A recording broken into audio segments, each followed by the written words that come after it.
In today's video, I'm going to teach you how to trace an image to vector in the new Affinity app.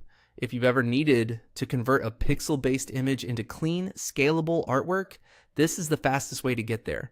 Vector shapes let you resize without losing quality, edit individual curves, and prepare graphics for print, web, or cutting machines with crisp results. Start with your image placed on the canvas and selected. At the very top of the interface, switch to Vector.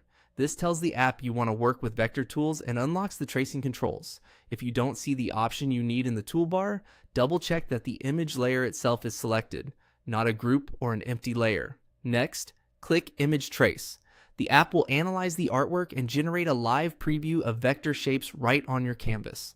This is a good moment to look closely at fine details like edges, corners, and small text to make sure the preview is heading in the right direction.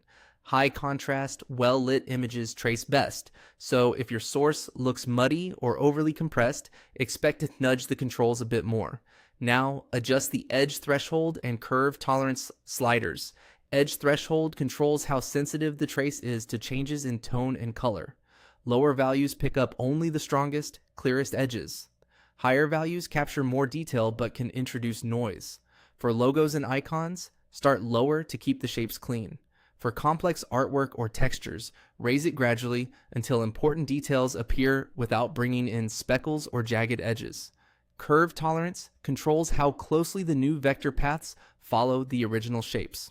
Lower values hug every contour and preserve tiny nuances, which is great for sharp corners and precise geometry, but can create lots of nodes.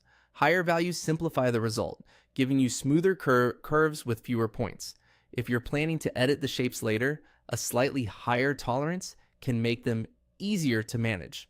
Watch the preview as you move the sliders and aim for the simplest result that still looks accurate. When you're happy with the on-screen preview, click Apply.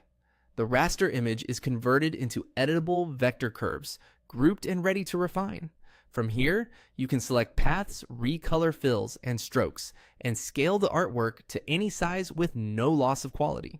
If the result isn't quite right, simply undo and try a different balance of edge threshold and curve tolerance until you land on a clean, efficient trace that suits your project.